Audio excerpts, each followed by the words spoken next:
A ver. 3 más 2. Tengo 3. Le sumo 2. Tengo 3. Y 2. Son 5.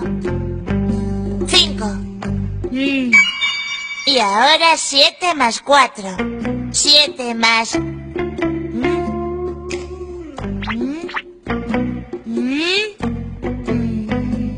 Oye, Masao, ¿me puedes dejar 4 dedos? No me líes. Tranquilo, te los devolveré limpios. Vamos, niños, tenéis que contar solitos. Pero es que no me llegan los dedos. Úsalos de los pies si es necesario. Ah, claro. 7 y 4 son 11. 11. Y ahora, 10 más 11.